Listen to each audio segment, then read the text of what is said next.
world's population is predicted to be 10 billion by 2050, meaning we have to feed 2.5 billion more people. And to address this, we need to increase our food production by 70%. We've also got an exploding middle class, and 50% of today's populations are millennials and Gen Z who are placing new demands on the food system. Our food system is under severe pressure to produce more with less in a sustainable way. And at the same time, we need to reduce waste, tackle global challenges like climate change, manage scarce resources of water, land and labour, and also solve for food safety and security issues. Unfortunately, we are living through the COVID pandemic. Challenges in the food supply system are further exacerbated with empty retail shelves, meat packing disruptions, and price increases. We're seeing acceleration of new trends where home is the new workplace, where we dine in and order food, increase engagement with digital marketplaces, and look for opportunities for touchless interaction with automation and next-generation farming and proteins. Now innovation in agri-food tech has become even more important and more critical and urgent. The Agtech Revolution is here in the form of precision ag, big data AI, drones, control environment, and next-generation proteins. We can't continue to do the same things the same way. We must innovate, adopt and embrace technology. This is why we set up Thrive, to advance the future of food and agriculture through innovation. Entrepreneurs and startups from around the world can solve these problems, and that is why we've built a vibrant agri-food ecosystem. Greetings from Silicon Valley. I'm John Hartnett, founder and CEO of SVG Ventures Thrive, and I would like to welcome you to our spotlight on Canadian AgriFood Innovation. Before we get started, make sure to join us in today's conversation on our social channels using hashtag #ThriveCanada2022. We have an action-packed event planned for you today. In addition to showcasing our inaugural Canadian Accelerator Cohort, we have a stellar lineup of speakers from across the industry who will share some of their insights on the rise of investment in Canadian agriculture and digital transformation within the agriculture sector. We are also honoured to be joined by the Canadian Minister for Agriculture and Agri-Food, Marie-Claude Bibeau, who will officially open our event. Before we dive into the agenda, I would like to take a few minutes to share details of who we are and our vision for the agriculture industry. SVG Thrive is a global investment and innovation platform based in Silicon Valley, and our vision is to advance the future of food and agriculture through innovation. For the past 8 years, Thrive has been helping agtech startup founders to build foundations of long-term success and scale their companies faster through the access of investment, prospective customers, partners, mentors, and subject matter experts. Our Thrive Accelerator program has gained recognition as the #1 agtech accelerator, and Crunchbase recognizes SVG Ventures as the most active agtech investor. We work with over 40 agri-food corporations, and our Thrive alumni have collectively created over $1 billion in value. We have over 5,000 founders in our private network across 100 countries, and we've invested in 7 Canadian startup companies to date. We were delighted to announce the establishment of our Thrive Canada headquarters last year with the support of Alberta Innovates, Calgary Economic Development, and our founding partners, Farm Credit Canada.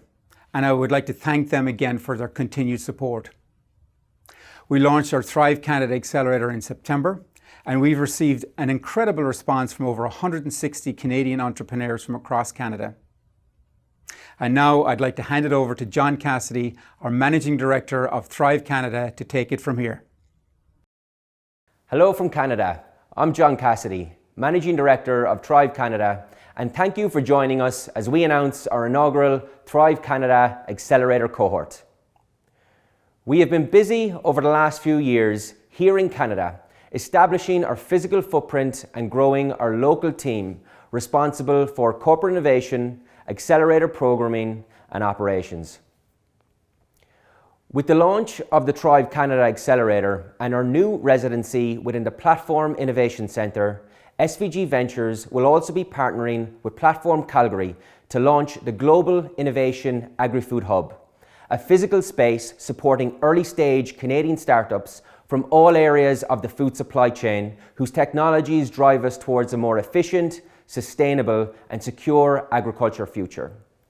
We continue to grow our partnerships across Canada with new corporates, post-secondary institutions, not-for-profits and government bodies to ensure Thrive can support and collaborate with the Canadian AgriFood tech startup ecosystem. In 2021, we announced new partnerships with organizations such as Nutrien, United Farmers of Alberta, Zone Agtech in Quebec, and many more. In 2020, SVG Ventures signed a 3-year strategic partnership with Farm Credit Canada to catalyse the Canadian agri-food ecosystem, accelerate Canada's agtech and food tech innovations, and solve some of the critical challenges facing the Canadian agriculture industry and food supply chain. We'd like to take a moment to showcase and thank our founding partner for their commitment to advancing the future of agri-food tech in Canada. Who is FCC? Well, our About Us is really about you, the goals you want to reach, and the dreams you have. You're invested in your business, and as the only lender 100% invested in Canadian agriculture and food, so are we. Because a dream is just the start. It also needs a lender who understands where your dreams come from, where they can go, and what it takes to get there. If you want to start, grow, or transform your agriculture or food business, we can help. Because we're not just your lender. We're your champion, your catalyst, and we're behind you every step of the way. We are FCC. Dream. Grow. Thrive. In June 2021, we announced our Canadian headquarters in Calgary, Alberta. With direct access to a strong agricultural base, Calgary is a well-connected region and demonstrates clear collaboration across Canada. We would not have been able to see the growth of Thrive in Canada without having the support of provincial government and local government agencies, including Alberta Innovates, Alberta Government, and Calgary Economic Development. With a history and focus on agriculture, Calgary, Alberta has proven to be a hotspot for Canadian agri-food tech innovators and agri-food corporations. The province of Alberta is covered in a patchwork of yellow and green rectangles, farmland, 52 million acres of it. Amongst it is the city of Calgary, the engine of the agriculture industry in a province where agriculture is big business. Calgary is an inland port, so a company like Sleeman or a producer like Old Dutch can get a cold beer or a bag of salt and vinegar to millions of consumers in a day via highway or railway. While a company like Sofina Foods will ship to billions all over the globe via Calgary's international airport. This is a city where multinational industry leaders have major operations. These are globally influential companies that are doing business, creating high-value jobs, and innovating in Calgary. In fact, the innovation happening here should be as famous as the beef is. Our ag companies, along with our specialized institutes and post-secondary schools, are leading the way in adopting and creating new tech that's rapidly advancing ag products and ag processes. Between Calgary and Olds, you'll find one of the only agtech corridors on the globe with a smart farm. It's a brilliant marriage of tech and industry. And our tech-driven approach isn't just creating a stronger industry, it's creating a more environmentally responsible brand of agriculture that's solving our world's greatest challenges. Agriculture is the most important industry, and it's essential that it continues to evolve. In Calgary, we're leading that evolution, and whether you're a company or a farmhand or anything in between, you're welcome to join us.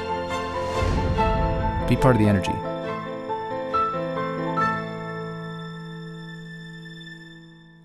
We're also delighted to welcome special guests, Canadian Minister for Agriculture, the Honourable Marie-Claude Bibeau, CEO of Alberta Innovates, Laura Kilcrease, General Partner for the Food and Agtech Fund at the 51, Alison Sundstrom, Vice President and Treasurer for Farm Credit Canada, Rebecca Clark, and Senior Vice President of Natural Resources for Trimble, Darryl Matthews, to share important insights on the future of agri-food innovation in Canada.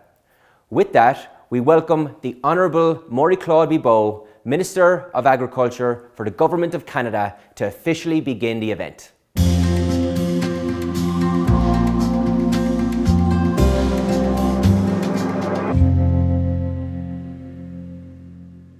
Hello everyone, and welcome to the Spotlight on Canadian Agri-Food Innovation. Last year, the first ever Thrive Canada Challenge brought together Canada's leading agricultural innovators to showcase their ideas and connect with some of the world's top agri-food investors. And today, you will announce the first Canadian cohort of agri-innovators under your Accelerator program. This will give them the capital and connections they need to get their ideas out of the gate. Canada is already a global leader in agri-food innovation, from animal genetics to plant science to precision agriculture. But we know that we must keep breaking new ground if we are to meet the enormous challenges facing our sector, our nation, and our planet. We need to keep supporting innovation. New technologies such as robotics and artificial intelligence will help enable the sector to produce more food sustainably. And it will help us address key challenges such as labor shortages, pressure on the resilience of our food system and supply chain, and of course, climate change. We've all seen the impact of the severe droughts and flooding in Western Canada this year. In the face of these and other challenges, we will be looking more than ever to agri-food innovators and investors like you. We all know that innovation doesn't happen without investment. If agtech companies are to help our food industry feed the world sustainably, they need startup capital to get their ideas out of the laboratory and into the marketplace. That's why the work of groups like Thrive Canada and others across Canada is so important. By supporting some of our brightest stars in Canadian agri-food innovation, these organizations are opening up new avenues for investment into our agriculture and food sector. An increase of smart new capital in our industry will help to drive innovation and support sustainable agriculture. There is no question that partnership is the way forward. Your partnership with Farm Credit Canada, Olds College, and other leading Canadian agricultural organizations is helping you to reach even more innovators across the country. The Government of Canada also continues to partner with the private sector to invest in an innovative and sustainable agricultural sector. For example, Protein Industries Canada, one of our 5 superclusters across Canada, is driving hundreds of millions of dollars in new investments to help make Canada a leader in plant protein. And our National Automation Cluster in Vineland is developing technology to automate the harvest of mushrooms and cucumbers. Looking ahead, investment in innovation will be even more vital to help Canadian farmers and food processors meet the world's growing demand for sustainable food. Canada's Ministers of Agriculture are now beginning to develop a new policy framework for agriculture that will drive hundreds of millions of dollars in investments in agricultural innovation over the coming decade. The future is bright, as we saw with the Thrive Canada Challenge. We have no shortage of amazing ideas among our agricultural innovators here in this country. And thanks to the work of organizations like yours, our startup companies will have the resources they need to get to the finish line. A final word of thanks to our new crop of Canadian agri-food innovators for 2022. More and more Canadians like you are recognizing the amazing potential of our sector to change the world. You are the future. So I wish you all an amazing conference. Take advantage of this opportunity to share ideas and open new pathways to the sustainable growth of Canadian agriculture and food.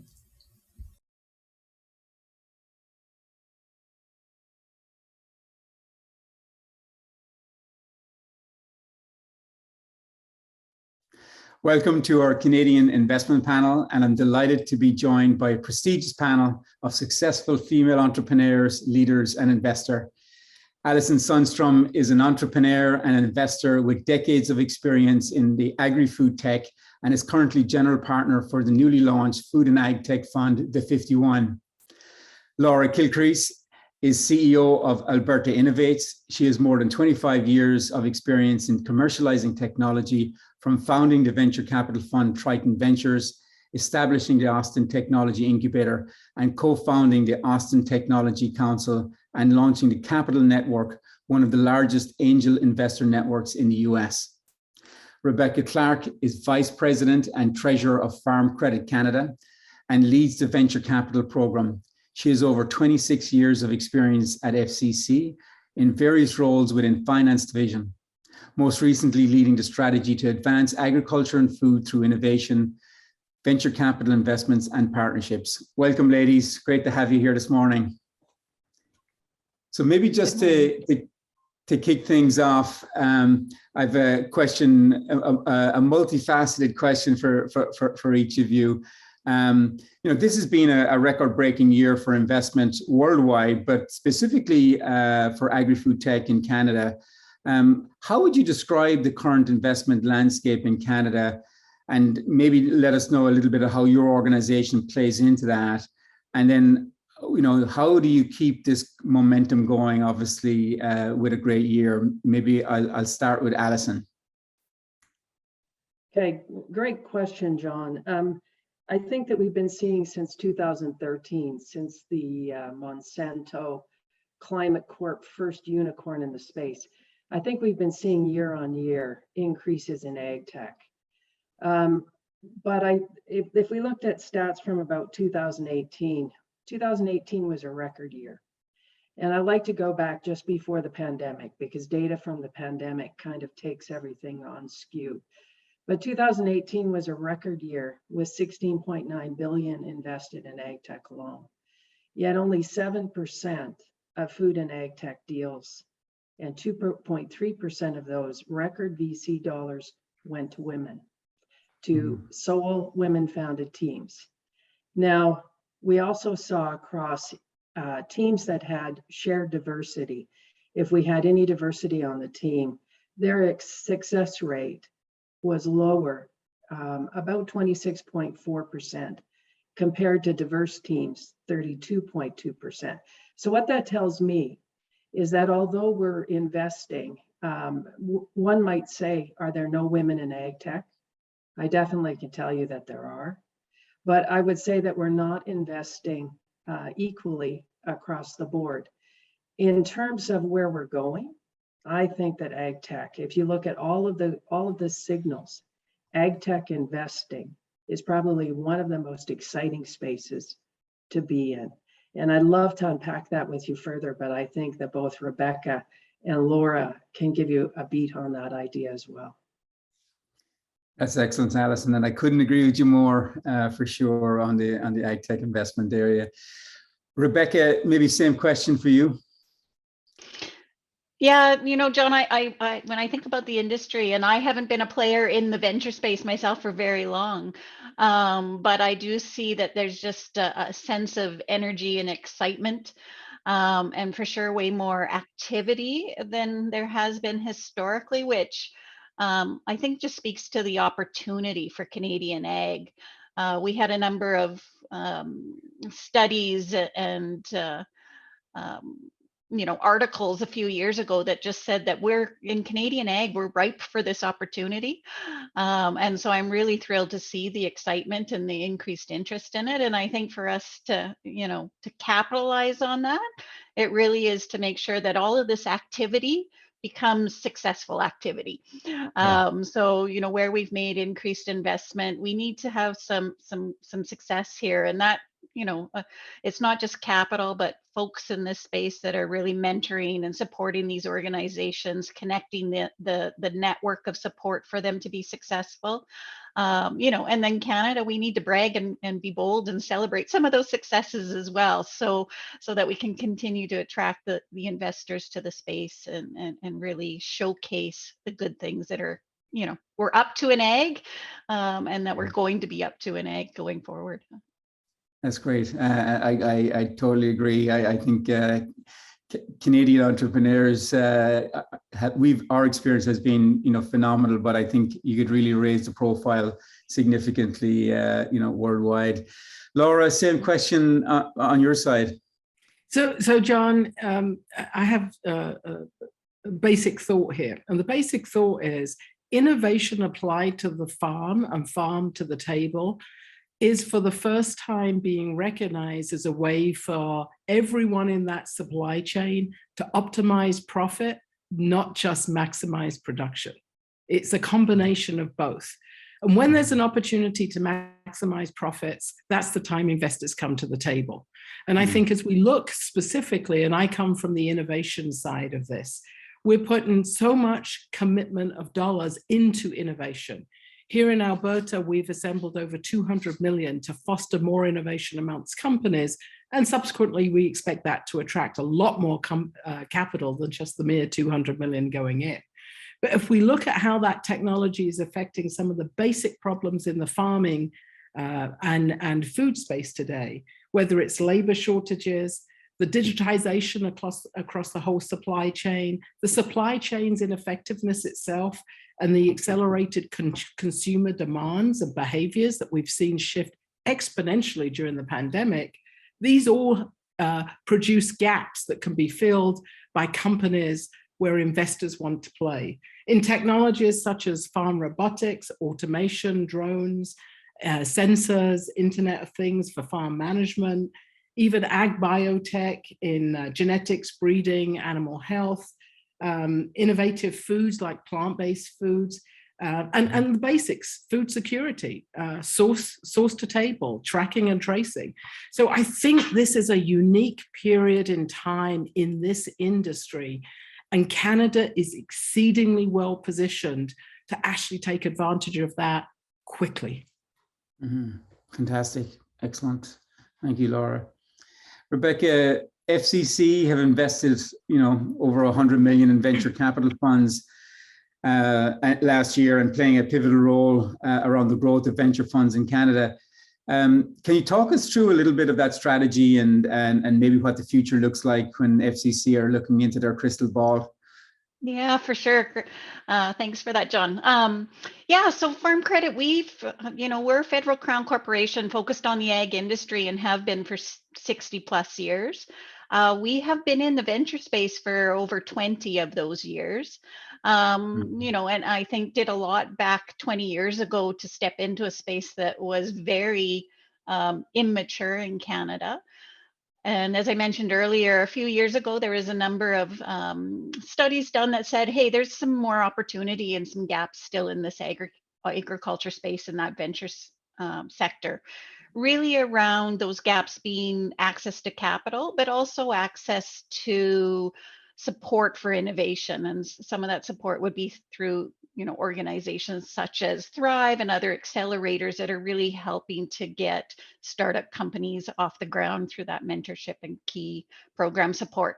And so when FCC looked at that, we launched an expanded venture strategy back in late 2018 into early 2019, which really had those two pillars of focus. One was to see how we could increase our investment in externally managed venture funds. We have an external program today. And those funds, we wanted to focus on making sure capital was accessible across the country and also across all life cycle stages. And so, historically, the focus might have been a bit more in that growth stage of venture, and we wanted to make sure we got capital deployed across all of those stages. And so I'm super pleased and proud to say that we've invested in 8 additional venture funds over the last couple of years with their expanded strategy, and starting to see support across that life cycle stages. The other pillar that we focused on was really increasing support for innovation in ag. And that really had us down the path of creating some partnerships. We've entered into 3 partnerships, one of those being with SVG Thrive, to really increase the access for entrepreneurs, startup companies in the ag and food space to get the mentorship, the skills, the expertise, the network, the connections that would allow them to grow and scale, and then ultimately feed the venture side. We get them to that and more companies successfully investment ready. And so those were sort of the 2 pillars that we focused on. In terms of where we're going next, short answer would be more of the same. We still think there's some opportunity in the fund-to-fund space for FCC to continue to be a lead investor in some funds that are looking at some of the underserved areas of ag. So Alison mentioned women in ag would be one, Indigenous ag is another. And then also to actually look at funds that are focusing on specific aspects of ag, so sustainability or clean tech or ag tech and some of those things. And so we still think we're in discussions on a few other funds that we're hoping to launch here over the next 6 months that are still going to continue to fill some of those gaps. So that's more of the same. And then maybe what might be new for us is we are going to step back this year and revisit our strategy. And part of that will be to do a bit of research again on, what are the opportunities or gaps still in the ag sector, and what other ways might FCC be able to support it. And so we'll be looking at that just to say, hey, what's the next expansion? So FCC's been in ag for 60 years. We've been in the venture for 20 years. We're going to stay. We're dedicated to supporting the sector. We've been really excited to see what's happening and like to maybe take a little bit of, small kudos for our involvement over the last few years and what we're seeing. But we're going to continue to look at what's next and how we can continue to support if there's a different focus or a different way that we can add more support to the sector going forward. That's excellent and very exciting. I mean, obviously, we're delighted to see kind of the stages that you're expanding into, certainly in the earlier stage. And I'm sure Alison is delighted to hear, the focus on diversity and helping some of the underserved, areas of the demographics of our country. Laura, I'll come back to you a little bit on, the question. Obviously, this is a hot area. Canada is well prepared. How would you describe some of the attributes that make Canada and maybe specifically Alberta attractive to international entrepreneurs, to set up and scale? And maybe a second part of that question around, Canadian innovators. They're facing heavy competition when they're raising money in the US. What do they need to do to bridge the gap? Yeah. So, John, perhaps I'm a little bit more biased here, but in Alberta, we've taken a very specific approach to, first of all, look at increasing the amount of facilities, dollars, people involved in the early stages of innovation in ag. And in fact, in the last 18 months, we've brought together a pool of over $200 million that's available on a non-equity dilution basis, meaning it's grants for companies to work together to solve a problem in the ag space. Now, we don't just give money away for free. We want some return on that, not to us, but to the sector and to the industry, not just in Alberta, but across Canada. And we'll continue, and it's all sectors of ag. It's the technologies that I previously talked about. It's anything to do with robotics and data. It's to do with even sustainability as we go forward. And I know we perhaps will touch that. I'll touch on that later. But when I start to look at this, and I look at people coming into almost a virgin territory, meaning the prairies, of which Alberta, Saskatchewan, and others are part of that prairie, this is a massive land opportunity where land for farming is actually diminishing everywhere in the world. So we can actually not just fund the implementation or the development of the technology, we can help that company actually get it into practice. And before it gets to that massive amount of land that's available, we can actually test it through our smart farm concept. We have colleges like Olds and Lakeland and others across Canada, Dalhousie on the eastern side, where we have programs going to test all these technologies. Olds, I think, is up to 1,600 acre farm, and it's real life. So the farmer can see this, the producer can see this, the value add person can see this, and actually reduce their risk just like any other industry would do. When you bring those attributes together, then this makes it a far more palatable investment environment for not just investors to put money into to reduce their risk, but actually international partners to come to the table. Because let's face it, whatever we do here is probably going to be needed many other places in the world, given we still got an extra billion people to feed that have insufficient food. So if we can partner with our international folks, they can come see the technology, they can participate in the development as long as they're with a Canadian company. They can actually take it back to their market. They can introduce a Canadian company back to their home market. But, you know, all of those things are possible here. And finally, I'd say Canadians are a kind of friendly crew. If anything, they're a shy and friendly crew. They don't share, you know, they don't pound their horn very much, but they're very dedicated to what needs to happen. Vis-a-vis the US, very quickly, I'd say simply, we're an entry point to the US and to a bigger market wherever our partners can be, whether it's from the US or from somewhere else. And one of the good things about Canada is we have a dispersion of capital across the country. We have a dispersion of companies across the country. I looked in, the latest stats I have is for 2020, over 300 companies across the country were funded in ag, and I'm sure a lot more than that. But those are the ones I quickly found. Whereas if you think about the US, 35% of the capital just goes into California.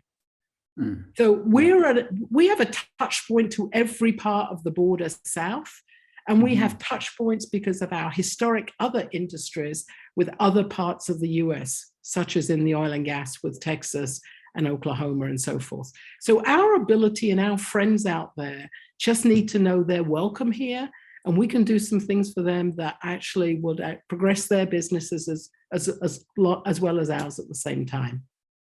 Excellent. That's fantastic. Great points there. Obviously, you know, they're not making land anymore, so it's a key aspect to this. And you know, I mean, we've seen it. I'm obviously based in California, but just the access point to Canada is just it's such a key basic competitive advantage, you know, here. Alison, I know you launched 51, and congratulations on a very successful launch of a fund. I know what it's like to set up a fund. It's not easy. And but in particular, a fund, you know, focused on underfunded Canadian businesses in agriculture, food and aquaculture, you know, technologies. Maybe if you could give us some background in terms of why focus on this, you know, demographic. What does diversity and investment look like at the 51, and maybe what do you think can be done to ensure female founders in Canada in the agtech sector get a greater percentage of venture capital going forward? So I think that this is a founder problem, not just a female problem or a diversity problem. I actually think that Canadian startups now, I get so very excited when I listen to both Laura and Rebecca. But I think that there are some deeper problems for founders in Canada. And it's not just an ag tech problem, it's actually an innovator problem. We operate in a very small domestic market. If we test our products here, we must also test them in the bigger US market across the border. And some of the things that Laura was talking about, if we can get people understanding that if you test your product here, it's likely going to be applicable in other parts of the world. We have interprovincial and interprovincial barriers that are very, very steep. We have a regulatory pathway that's not necessarily clear. And we have a transportation system with many last mile problems. Now, I probably just mentioned the United States as well, because we all share those many problems. We're also a very large producer of agricultural goods. We're a powerhouse. We're number 5 in the world, but turning those products into value-added products, we're not so good at. If we compare ourselves, we're number 8 in the world. We produce significantly and we're number 8 in the world. But if you look at Netherlands, a country the size of Banff National Park, they're number 2. So there's a lot of opportunity for you as a founder. But what we need is we need support in knowing how to commercialize. Sure, we're nice, but we need to know how to compete to win. And if you want to take a look at where we have one problem, and I love this website, it's a wonderful website about data, and it's the OECD website, and it's how much do we spend as countries on research and development. Canada has been declining for many years. Our gross domestic spending on R&D was 1.5%. US is 3.1%, Japan is 3.2%, and Korea 4.6%. Now you can plot every country there. What I've really said is why would you invest in ag Why would you invest in Canada? And I'll tell you the reason why.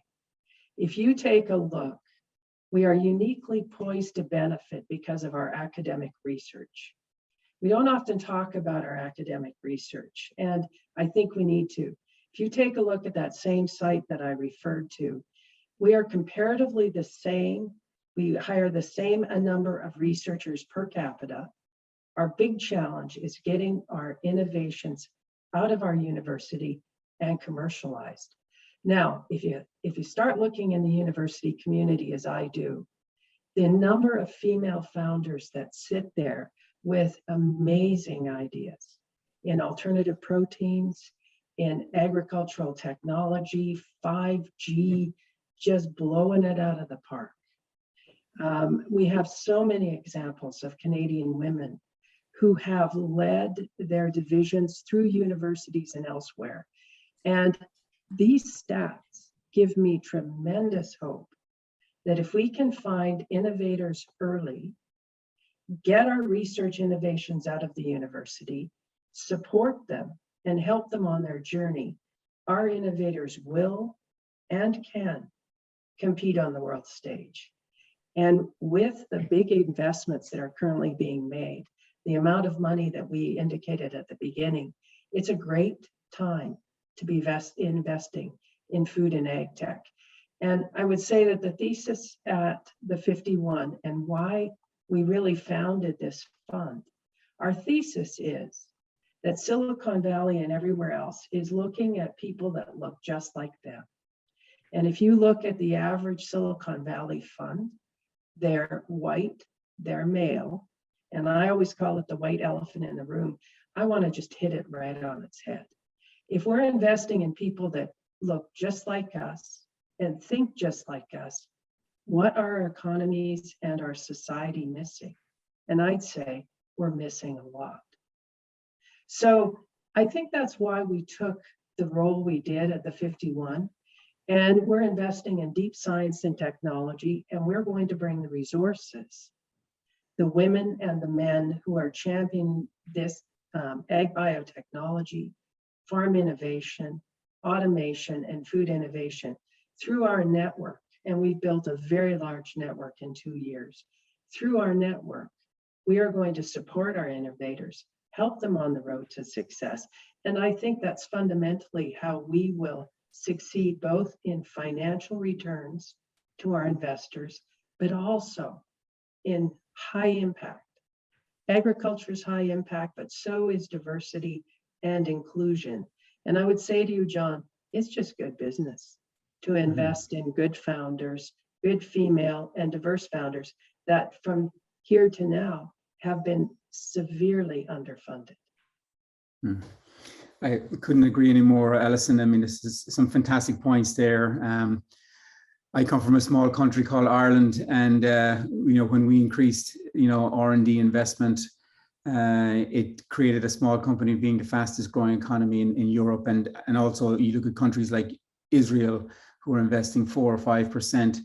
It's definitely a big payoff. And one of the things that we found in AgTech, even though we get thousands of applications every year, and only 20-25% are female, the winning companies, 70% of the winning companies are female founders. So I think there's some really great, future entrepreneurs and leaders that are both female and from underrepresented communities across the board. So great. Thank you for doing this, Alison. I think it's a fantastic initiative. Our last question is really around sustainability. It's been, a major issue that people have been talking about for years, but there's an intensity around sustainability now with regard to climate change, net zero, and a lot more focus and investment across this space.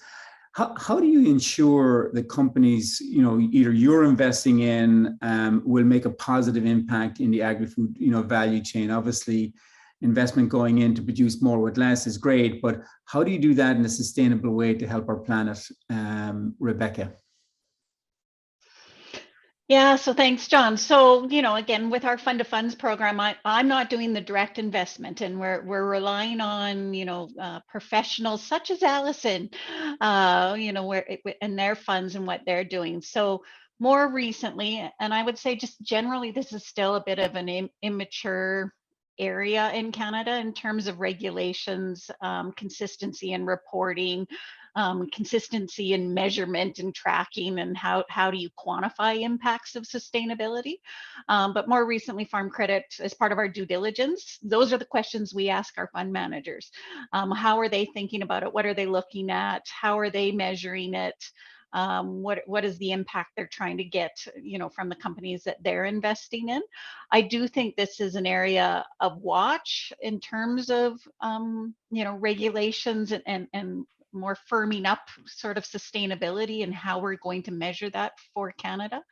When I think about Canada and the opportunity that we've had, and we've talked about it, and I think Laura talked about it earlier too, on productivity. We are fifth in the world.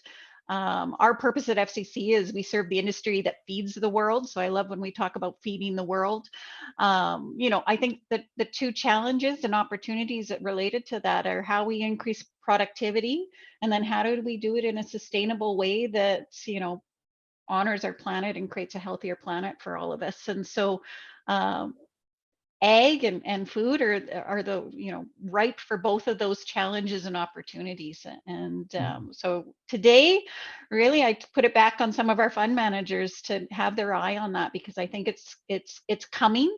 The regulations and things will catch up, and sort of how we measure this will come. And I think today it's that awareness.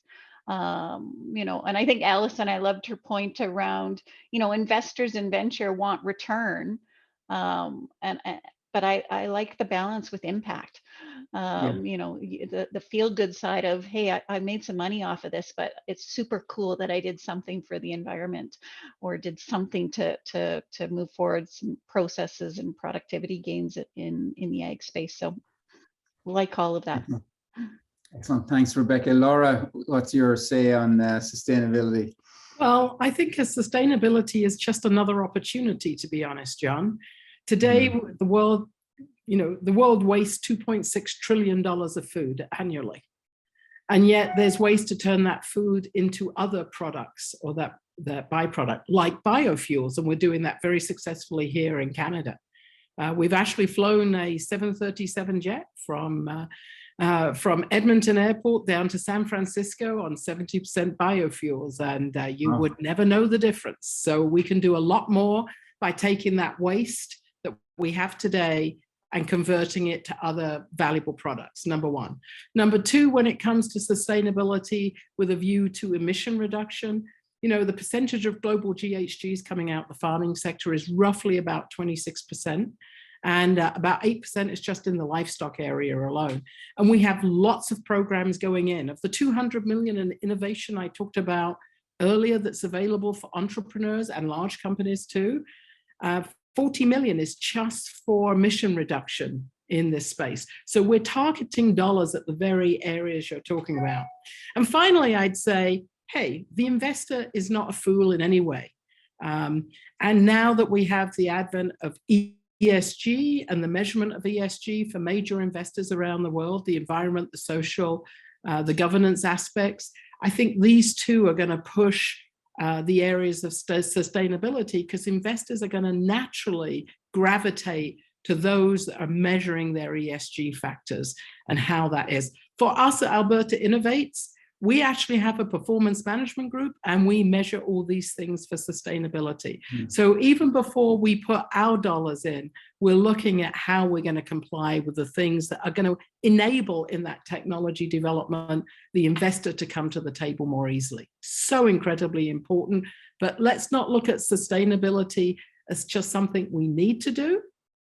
It's another profit motive that can be good for us. And frankly, our customers will push us that way. The planet's going that way. Yeah. Great points, Laura. Thank you. Allison, take us home on sustainability. Okay. Sustainability, to me, it's probably one of the areas I have the deepest feelings about.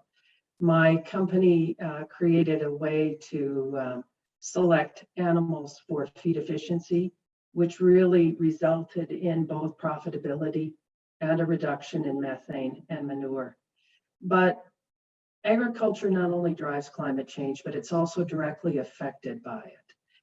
And sustainability to me means a system-based approach to improve human, animal, plant, soil health, reduce environmental impact, and ensure the profitability of farmers and ranchers. If our farmers and ranchers are not profitable, we are not sustainable. Mm-hmm. And a sustainable, resilient agriculture sector will protect the Earth's resources, our human rights. There's a little bit that we don't often talk about, and animal well-being.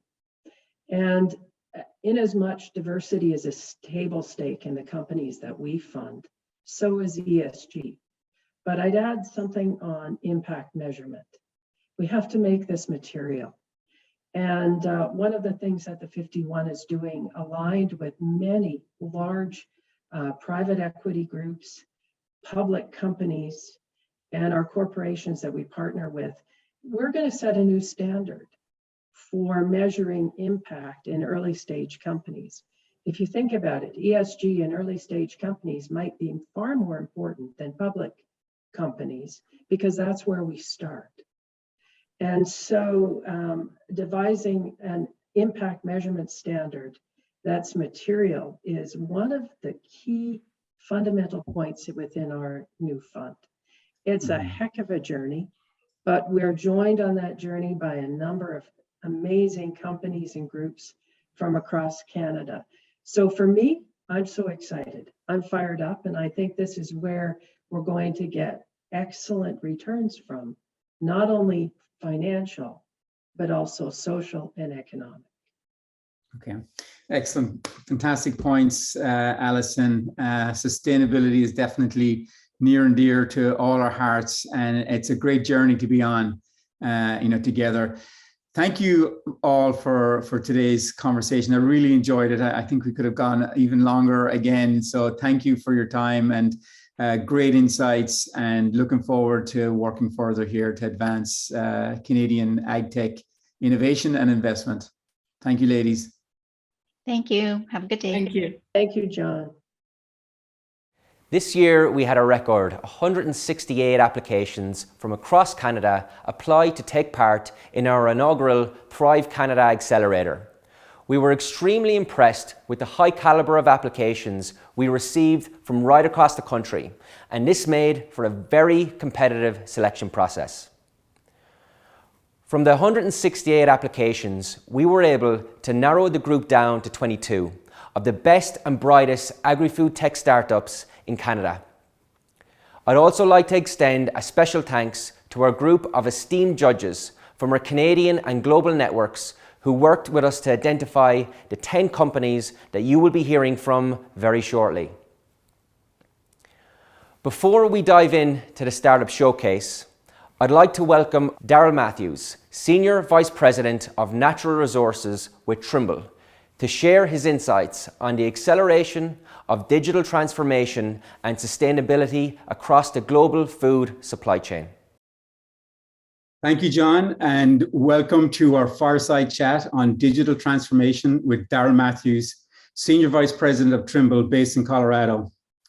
Trimble is an industrial technology company transforming the way the world works by delivering solutions that enables their customers to thrive. Core technologies in positioning, modeling, connectivity, and data analytics connect the digital and physical worlds to improve productivity, quality, safety, transparency, and sustainability. Trimble is transforming industries such as agriculture, construction, geospatial, and transportation. And I'm especially delighted to be joined by Darryl, who is a successful Canadian executive based in the US, leading Trimble's global natural resources business. He has over 20 years experience of crop protection, seeds, nutrition, and manufacturing. And he started his career in Dow AgriSciences in Canada and is an honors graduate in agriculture from the University of Guelph in Ontario. So welcome, Darryl. Thank you, John. Appreciate it very much. And thanks for the introduction. Great to catch up with you and have a great discussion today. Likewise. So, I mean, it would be great to start just a little bit in terms of Trimble, overall, and also how your organization plays into the vision for the connected farm of the future. Sure. Thank you, John. So Trimble is a global company, and we're located throughout the major parts of the world. Most of our revenue, a big portion of our revenue, is generated both in North America and Europe. And in precision agriculture, we've been in the business for a long, long time. One of the early innovators in guidance and pulling together GPS into agriculture. So that's really the grassroots of Trimble and where we start. And we really take that GPS technology into other sectors, into construction, transportation, all on a base of the geospatial. And position is a key component of where agriculture is going, and a critical piece to contribute to precision agriculture. Excellent. The farmer is obviously at the center of everything, that we do here, and obviously a lot in terms of what Trimble does. We have an audience of innovators, entrepreneurs, and startups that are eager to kind of better understand the customer. And, maybe from your perspective, and from a Trimble perspective, what do you see as important to farmers? One of the tough things for many companies is how do you scale a business in the agriculture sector? Trimble have successfully done that. And how do you kind of align with what the farmer wants? Just kind of be interested to kind of get your perspective on that. Sure. So I think the key component is farmers are trying to manage risk, and they grow about 40 crops in their whole career. And the work that they do is really dependent on making sure that they make the right decisions. They're not willing to gamble everything because they have to wait for a whole nother year for their paycheck. So it's critical that they make small incremental bets and small incremental changes. And so for technology, you need to think about ways that you can reduce or mitigate their risk and help them manage that in the way that they operate their farm. And it's critical to also understand that technology needs to fit into their way of life and needs to fit into the agriculture environment. Number one, not a lot of them have connectivity. So you need to realize that today, that the connectivity we may have and enjoy in our office space is not what you're going to see in a field. Number two, farmers there's real tenets to what they do. And they're the real lifeblood of the Canadian agriculture industry. And there's a reason that they're farmers. And the big one is they want to be outside, they want to be free and entrepreneurial, and they want to be contributing to feed the population. So when you think about that, let's make sure that we make technology that fits into those key pieces and their values. We don't want to turn farmers into being scientists, data science. We don't want to ask them to sit at your desk after a 16-hour day. Now I want you to come in and input data and analyze data and also sleep and then also go back out onto the farm. We have to really think about technology that fits in to the way they operate their farm and the way that they want to live their life. And if we can do that, they'll adopt technology. They do that today and they do it rapidly, but we need to think about their environment and how it fits in to make their life easier or gives them a higher return on their investment. Mm-hmm. Yeah, I mean, great insights there. I mean, it's such an important area that we tend not to kind of see is just the risk that they have to kind of deal with. They got their crops, one season and they got one shot and they can't take too many risks, and being able to de-risk, I guess, the situation, I think is so good, and being able to fit into their world. Obviously, from a technology perspective, a lot has happened in the farm over the course of the last decade. And, I know Trimble have been part of all of that over the course of the last decade, but what do you see, or what are you seeing at Trimble in terms of the next decade, what it's going to look like? I mean, there's been a huge amount of investment going across the ag and ag tech space, but where do you see, what's your crystal ball for us to take a look at in the future? Well, I think there's really 6 areas that I think will influence agriculture and technology. And I think some of these are technology. Some of them are things that are happening in our world. And I'll start with the obvious ones. Changing diet is something that is really going to influence every farmer in the work that we do. And it can either be looked at as something that's an attack on the farm, or it can be looked at as something as an opportunity. And is there ways through technology that we can connect consumers with the farmer and really provide that consumer with what they want and what they're willing to pay for, and through that process provide the farmer a premium in the work that they do, because they're going to deliver it in the way that the consumer is willing to pay for it. I really believe changing diets is something that's going to continue to be an influence on the farm in the future. Other pieces that will be a large influence on the farm in the future is artificial intelligence. And that's kind of step 2 from machine learning. And machine learning, we're already starting to see the influence of that today, where it's really working with the operator and looking at ways to make optimal machine operation or optimal performance. So for better fuel burn, for maximum harvesting capacity. And it's on the fly improving the way that machine operates. Farmers are quickly adopting that because it's easy. Do I want to buy that technology? Yeah, I want to buy it because I turn it on and it automatically adjusts my machine to be at the maximum performance. That isn't 40 years of experience that I need. It's now a button that I can push, and it will continue to learn and do better. What happens is that then moves into artificial intelligence, which will have a large impact on farming and in the way that we operate. And what I mean by that is the machine now begins to react to what it's seeing and learning, and it's self-aware of the environment it's in.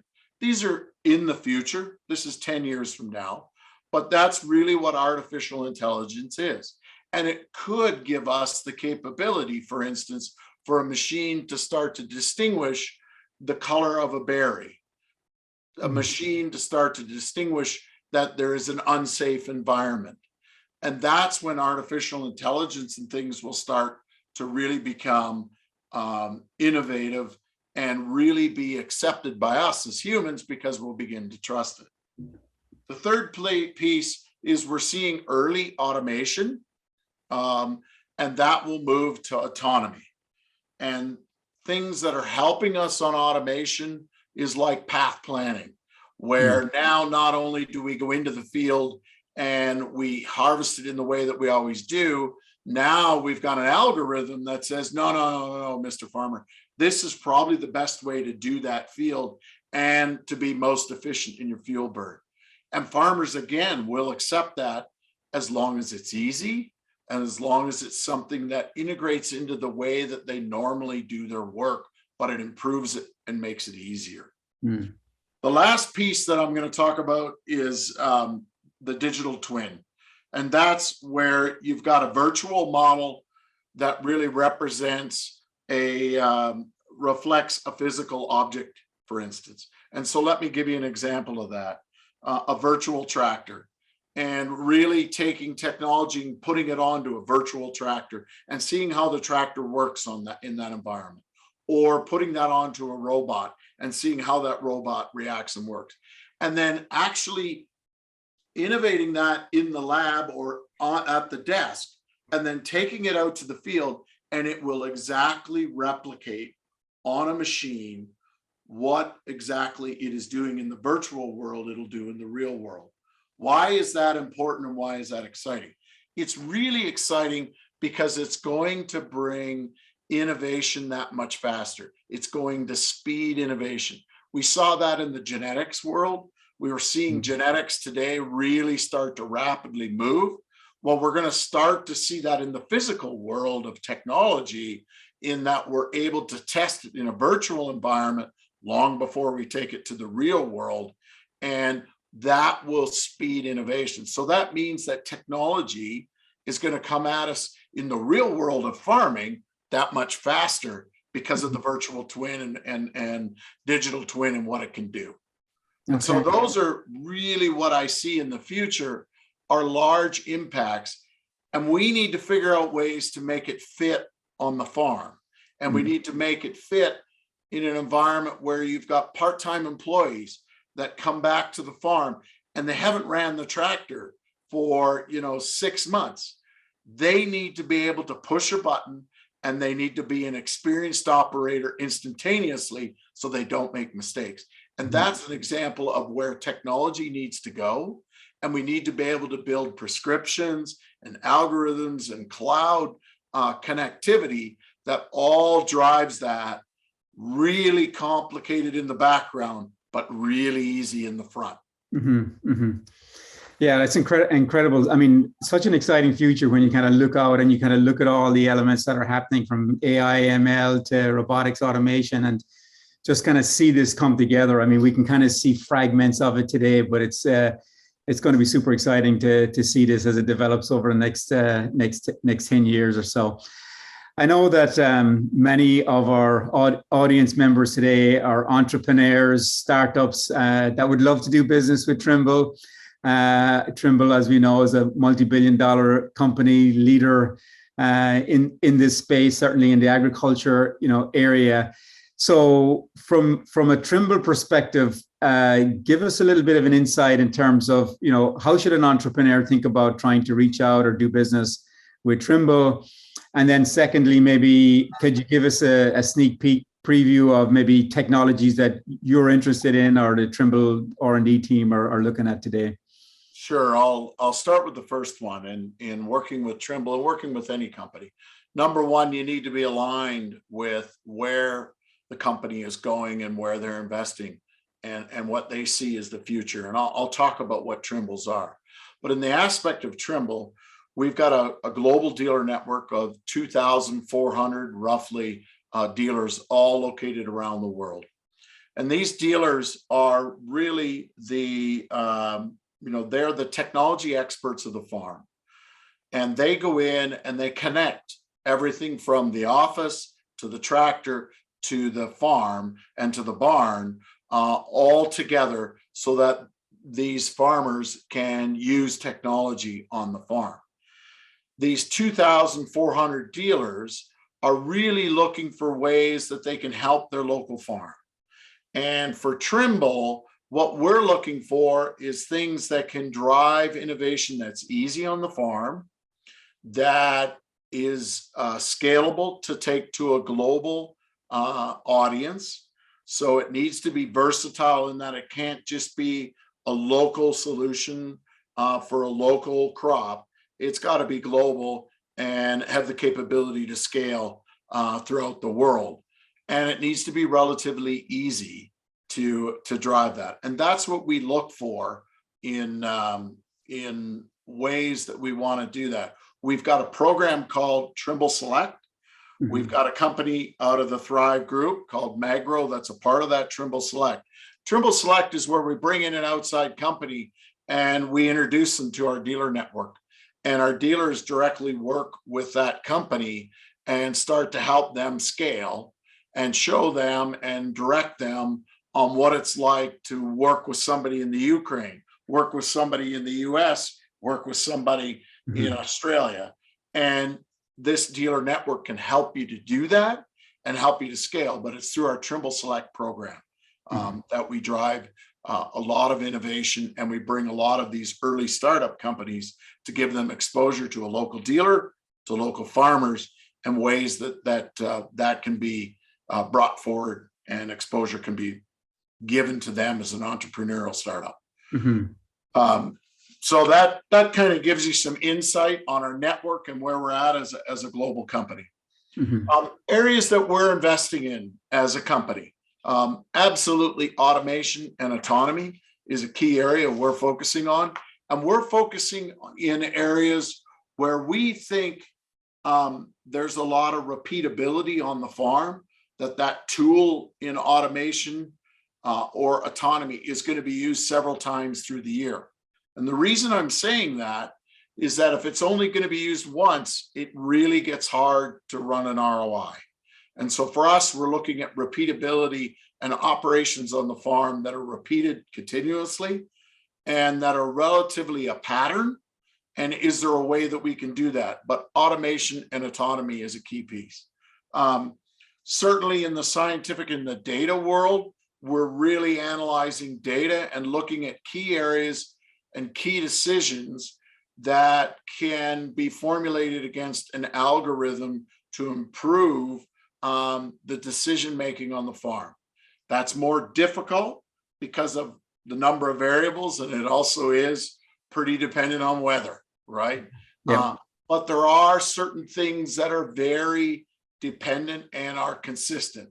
Time of seeding is a critical component of something that we all know that if you hit the right time, you can really get, you know, the optimal crop throughout the year. And we're trying to build algorithms and components around that as future investment in key areas. Water management. We believe water management is a key critical area, certainly with the droughts and with the amount of water that agriculture consumes. 70% of the world's water is consumed by agriculture. We need to start to address water, and we're investing heavily in water management and helping farmers to be very, very conscious of the water that they're using. So those would be some key areas that we're doing some investment in. Excellent.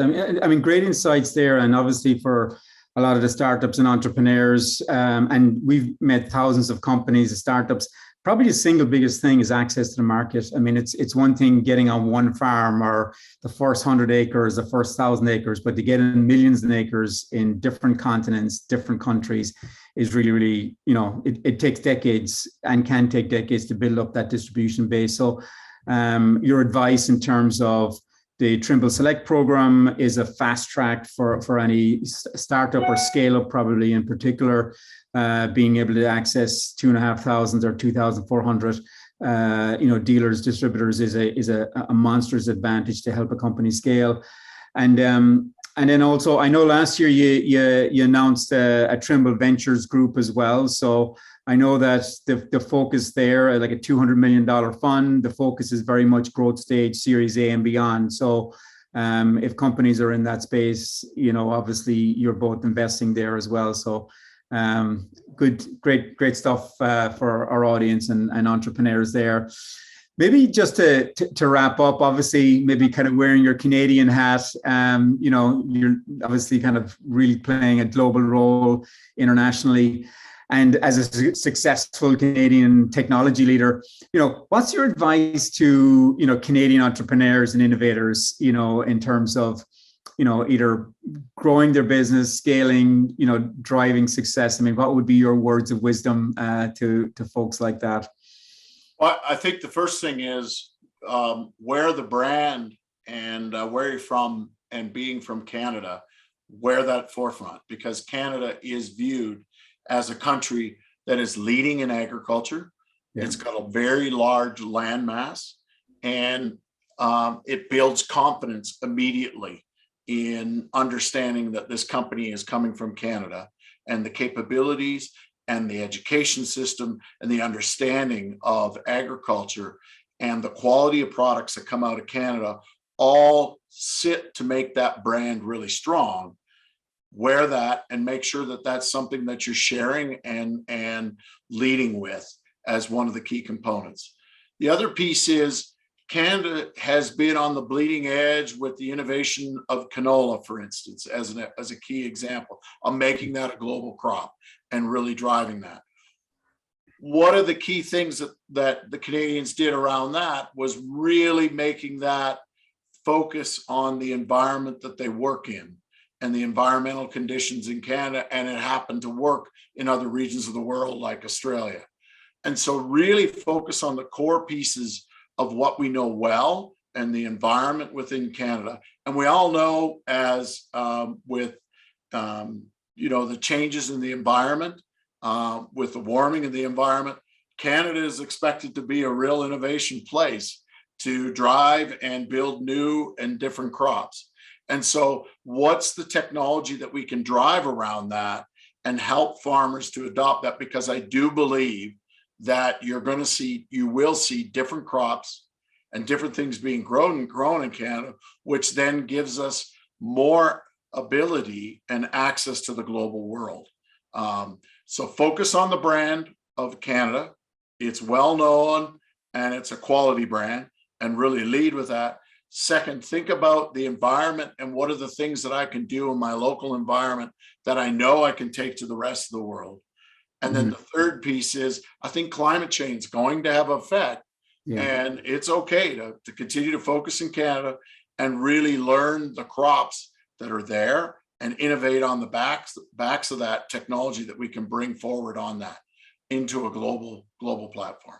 So that would be my advice. So. Excellent. That's fantastic advice. I think, brand Canada definitely resonates around the world, obviously, and kind of having the Canadian flag there close to your heart and wearing it on your sleeve. I think we've been super impressed with the technology companies that we've seen and the entrepreneurs, not just through this program, but for the last couple of years, we've invested in 7 companies, and just the quality of the individuals, the quality of the technology. And if I was to be critical, maybe they don't market themselves as well as they could. And I think that brand Canada is a great point to make. Now, I'm super surprised that you didn't mention hockey in some way. I thought you kind of managed to get hockey into the conversation in some way, but really great to chat with you, Daryl. Really enjoyed the conversation, and hopefully we'll see you up north, maybe up for the Stampede during the summer. Absolutely. Would look forward to that. And thank you, John, very much. I appreciate it. Excellent. Thank you. Take care. Thanks to our guest speaker for joining us today and sharing his insights on the importance of innovation in the agri-food sector. With that, I'm going to hand it over to members of our Canadian team, Marlies and Leanna, to introduce our startups. Take it away, Marlies. Thanks, John. I'm Marlies Hunter, and I'm the Operations Manager for Thrive Canada. Today, you'll be seeing pitches from 10 high-potential Canadian startups who are creating new technologies and advancing the future of food and agriculture through their game-changing innovations. Not only are they making an impact for global good, but they're working to solve some of the biggest challenges facing agriculture today. It's my honor to kick off the Startup Showcase portion of this event with my colleague, Leanna Keto. Hi, I'm Leanna Keto, Program Manager for Thrive Canada, and Marlies and I will be here to introduce you to each of the 10 companies that have been selected to participate in Thrive Canada's inaugural Accelerator program. These companies were chosen for their exceptional teams and innovative technologies, which address key regional and global challenges. So with that, let's get started. An average farm of 100 cows loses between $30,000 and $45,000 of milk annually due to the late diagnosis and treatment of sick cows. In the USA and Canada alone, this represents a $2 billion loss of revenue annually. Based in Ontario, CattleScan has developed a technology that identifies a sick cow 2 to 3 days in advance of her dropping her milk production, before the farmer even realizes the cow is sick. Here to tell us more is CattleScan's founder and CEO, Denis Tokarev. Hello, my name is Denis Tokarev, and this is CattleScan. At CattleScan, we believe that healthy cow is a healthy profit. Healthy profit for our farmers, healthy profit for our industry, and for all of us. At CattleScan, we can identify a sick cow 2-3 days before the farmer. That brings enormous benefits for everyone. On average, 40% of cows are getting sick every year in dairy. When a cow is getting sick, her milk production drops significantly and almost never goes back to the same production level if the sickness identified late. So a small farm like 100 cows can lose around $45,000 a year just because of late diagnosis. Late diagnosis can cause other problems like inflated cost of treatment and time for recovery of animals, a risk of spreading disease to other animals in the barn, and overstock herds that cause environmental issues. While many farmers believe that that's the cost of doing business, at CattleScan, we believe that we have a solution. We designed and built a capsule full of sensors that will be digested by the cow and stay in one of 4 stomachs of the animal for the lifetime. All the data from the capsule will be transmitted to our cloud-based platform and analyzed by artificial intelligence algorithms that will create an actionable note to our farmers on our platform or mobile apps. So how does it work? The system tracks biometrics of cows every 15 minutes. Parameters like temperature, activity, rumination, etc. will be blended in a profile of cows. And every time that profile deviates from healthy thresholds, the system helps farmers to identify sicknesses like mastitis, metritis, retained placenta, and many others. In addition, cattle scan can help farmers with calving prediction and oyster detection. Today, cattle scan has a strong foundation. Supported by a local Ministry of Agriculture, cattle scan filed patent application and received compliance certificate from FCC. We also work closely with one of the top agri-university, University of Guelph, in multiple projects. Our system and interviews with our clients were published in well-respected magazines and publications across the industry. We are a team of 8 people with diversified experience, united by the idea to change the way the industry operates today. Tracy brings livestock expertise. Sergey is an expert in building platforms. Robert brings expertise in hardware and IoT from automotive. And I grew up on a dairy farm, understand pains and issues of being a farmer. From the first day of our balls in the cow 2 years ago, we were able to identify around 200 cases, helping farmers to save over $100,000 worth of milk. The industry opportunity is huge. Just in Canada and US, the market size is over $3.5 billion. And that's not the end. Our system can nicely fit in other species. We understand that we operate in a highly competitive environment. However, our competitive advantages makes us believe that we can make it successful. Nicely fit in a small and large operation, cattle scan can complement existing technology installed in the farm. And our clients, our farmers, provides evidence of that. So today I'm inviting you to join us in our mission to set up a golden standard for the industry that will benefit our farmers, the industry, and all of us. Thank you.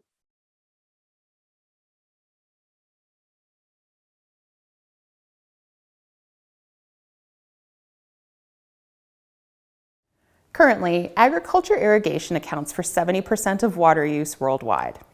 As agriculture continues to be impacted by increasing water constraints from drought, extreme weather events, and climate change, the shift is being made to variable rate irrigation. However, variable rate irrigation is very difficult to implement on specialty crops like vineyards and orchards that use drip and spray systems. Based in British Columbia, Verity is building affordable, reliable, and scalable technology for variable rate irrigation and fertigation in specialty crops. Here to tell us more is the CEO of Verity, Arthur Chen. Hey everyone, I'm Arthur from Verity, and we are on a mission to climate-proof agriculture by customizing water and fertilizer for every plant. Water is running out for agriculture, even up here in Canada. In the US alone, over 180 million acres of food production are under drought as we speak. Part of the reason farmers are running out of water is because existing irrigation technology forces them to apply blanket treatments of water. In this infrared image of a real vineyard, you can see a red area which needs water and a green area which doesn't. But when an irrigation system is turned on, that entire field gets the same amount of water, even the green area which doesn't need any. So naturally, that wastes a lot of water and other inputs. For that reason, farmers are now looking to switch to precision dosing, also known as variable rate irrigation, where they can apply different amounts of water and fertilizer to different parts of their fields. Although a few companies have proven precision dosing at pilot scale, the biggest challenge has been to make this technology cost-effective at commercial scale, while still being reliable and easy to manage. That's why at Verity, we're building the first production scale system to do precision dosing for specialty crops. We ingest third-party crop data into the decision support system we're developing. And that gives instructions to hundreds, eventually thousands of Verity smart devices to perform precision dosing in the field. Here's a real fleet of Verity devices in California. To enable precision dosing, we've optimized the hardware so that farmers can cost-effectively put hundreds of these in a single field. Unlike other systems, these devices use tiny valves to control water and fertilizer with thin crop rows, with just a simple retrofit to existing irrigation systems. Each device also comes with a radio module and has compute capabilities to monitor water flow with machine learning. With our system, we've helped growers do more than just save water. In our first success story, we helped Canada's largest wine company increase wine value by 3x. We're also helping other growers to increase yields, prevent disease, and reduce harvest cost. We've now built the digital infrastructure to support thousands of these devices in the field, and the technology is patent pending. This year, we're going to use the data from this platform to train the AI of our decision support and help growers run mass experiments on their crops. This past year, we sold out 500 devices, which managed over 16,000 irrigations for our customers. These devices in turn produced over 1 million farm data points, which is up to 100 times more than what traditional solutions can generate. We started 2021 with 30 acres, and now our customers are expanding 10x to 300 acres, and we're projecting to reach 125K ARR within this quarter. Our customers include one of the world's largest wine companies and top Canadian wine brands like Arterra and Mission Hill. We also have a number of new leads in our pipeline, including Fortune 1000 tier producers of orchard crops such as citrus and almonds. We sell our devices on an annual subscription of $63 Canadian per device per year, with average customers paying us between $190 to $750 per acre per year. That gives us a 70% margin over the lifetime of these devices. We're also using our existing technology to create new products that can act as Trojan horses in customer acquisition. Today, we sell direct to wine and cannabis growers, and we will leverage distributors to scale within general fruits and vegetables, worth over $53 billion Canadian. To prepare for that, we're already in conversation with a pipeline of potential distributors who work with large networks of growers. Now, we're not just trying to build another irrigation company. There's already a lot of sensors out there and existing irrigation systems. We integrate that sensor data and make precision dosing possible on top of existing irrigation systems. Our technology puts all of that into an affordable solution that's reliable and easy to manage at scale. That's also going to generate a lot of new data, which we will use to create products for other players in the farm value chain. Our team brings experience from big tech and Silicon Valley, but our passion for agriculture comes from our personal connections to farming. We spun out of research with Google X, and now we're bringing our solution to industry with the help of senior experts in agribusiness and ag tech. Finally, I'm excited to announce that just recently, Verity was selected for the Foresight 50, the list of Canada's most investable clean tech companies. We're now looking for new corporate partners interested in our technology and data. So if you're interested to learn more, we'd love to chat with you. Thank you.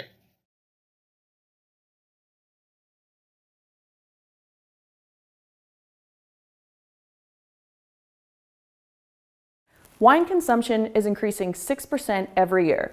However, access to temporary workers in vineyards is declining. In addition, hand labor for tasks like pruning, tying, thinning, and harvesting is one of the biggest costs for vineyards, accounting for half of their yearly expenses. Based in British Columbia, Ladybug Robotics is developing an autonomous mobile robot platform that will automate most of these repetitive tasks in vineyards. This will impact the speed and cost to perform these repetitive tasks and could potentially lead to improved crop yield. Here to tell us more is the CEO of Ladybug Robotics, Hani Eskandari. We're building autonomous equipment to automate the most labor-intensive tasks in agriculture. Because of the increasing labor shortage, there's a push to automate the work of machine operators in farms, such as autonomous tractors. But there's not much that is being done in terms of the automation of manual labor in farms, which is actually more affected by the global labor shortage than its counterparts. There's currently 25% labor vacancy in vineyards, and that gap is increasing 1% every year. So towards the end of the decade, out of every 3 jobs that are posted for general farm workers in vineyards, 1 of them remains vacant. We're picking vineyard and grape as our beachhead market, and the reason is that grape has the largest area under harvest compared to any other fruit worldwide. And most of the vineyards in the world are in North America, Europe, and Australia. There's also a high demand for manual labor in vineyards, all from the pruning in the winter all the way to the harvesting in fall. Besides the beachhead market, which is vineyards, we're actually targeting a niche application in vineyards, and that is winter pruning. Winter pruning is done during the 3 to 4 months of winter. It is the largest expense in vineyards, and it's very instruction-based and algorithmic, making it a great candidate for robotic automation. Pruning is a $7 billion market by itself, about 80% of which are in high-income countries. But a robot that can do pruning can do other tasks in and around vineyard as well, giving us access to a $30 billion manual labor market in vineyards. Beyond vineyards, we're intending to automate various tasks in fruit orchards in general, giving us access to a TAM of $100 billion. Our business model is robot as a service. Currently, the cost of pruning for a vineyard, depending on the density of vines, is approximately $700 an acre. Using our robot, that cost will be about $400 an acre for the winery, leaving it more, there will be less operational expense for the winery as a result. Also, they won't have to commit to a capital purchase for the equipment. Rather, we eliminate labor sourcing issues and hassle for them, and reducing the cost at the end of the season. The market that we're trying to disrupt is our main competition, that is the human pruner. And there are also a number of other farm equipment manufacturers trying to automate various machine operation tasks, including transport, weeding, or spraying, none of which are tackling the high dexterity manual labor in outdoor setting. We have a working prototype so far, 2 provisional patents, and running field trials with our partners, which are some of the most well-known wineries in our province. The founding team includes myself and my co-founder. I have a PhD in robotics, and this is my second venture. Before Ladybug Robotics, I was the head of product and strategy at Postmates autonomous robot division, building autonomous robots for last mile delivery. Postmates was recently acquired by Uber. I was a director at Uber before starting Ladybug Robotics. My co-founder as well, he has more than 10 years of experience in robotics, including building agricultural robots, autonomous security robots, as well as humanoid robots. By next year, we're intending to improve the autonomy of our robot, building more hardware and covering more acres during our next year pilot. We intend to gradually and incrementally improve our autonomy so that the robot would be ready within 2 years to tackle additional tasks beside pruning. And eventually, we intend to move beyond vineyards into other fruit farms, such as pruning of blueberries, apples, peaches, and other fruits as well. Thank you.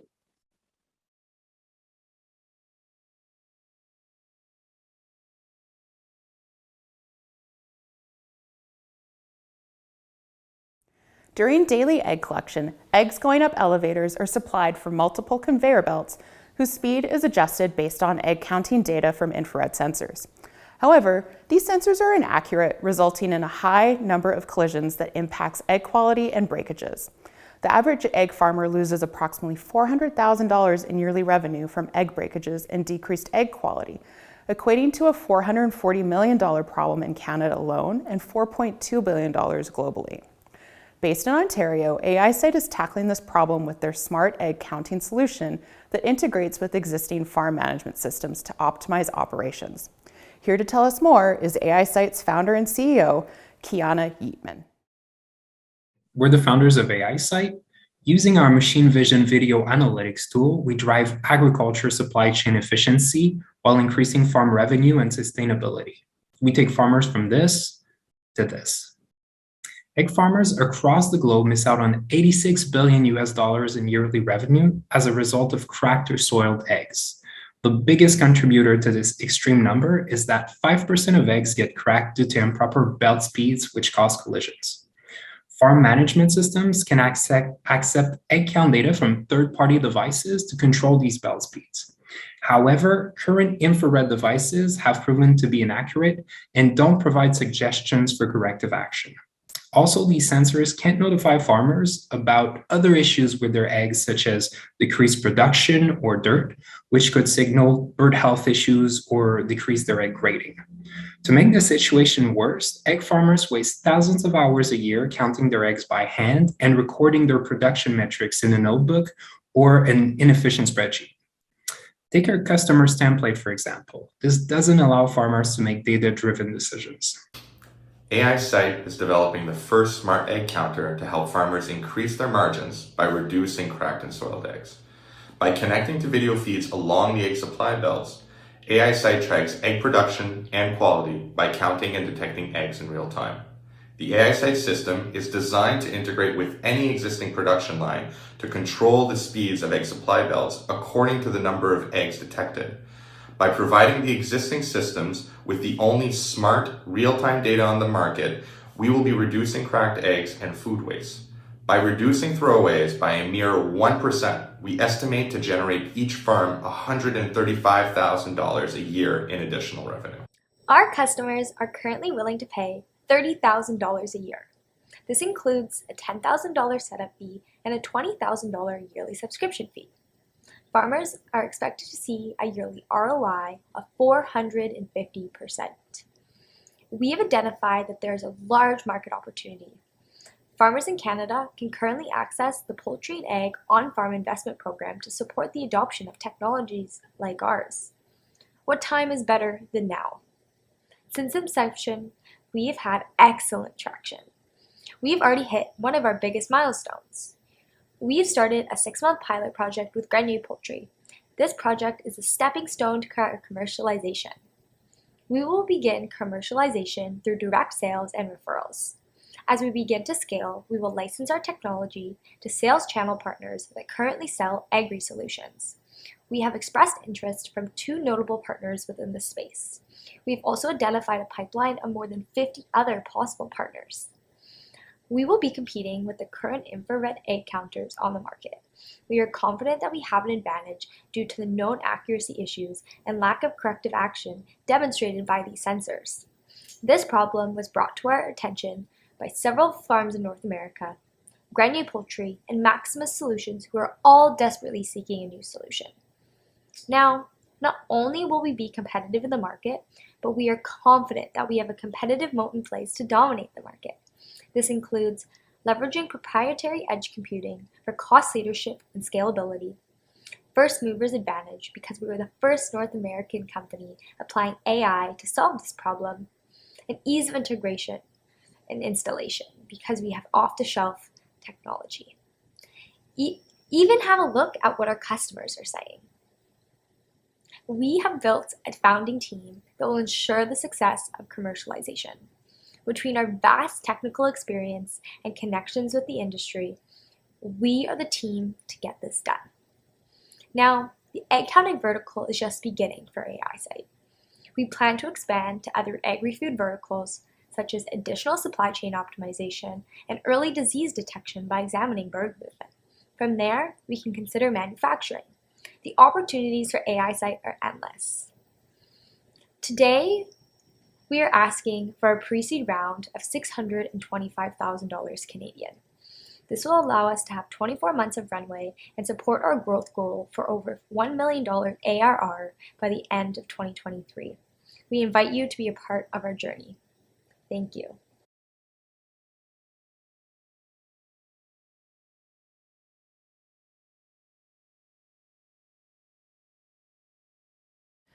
No-till farming is an agricultural technique for growing crops without disturbing the soil through tillage.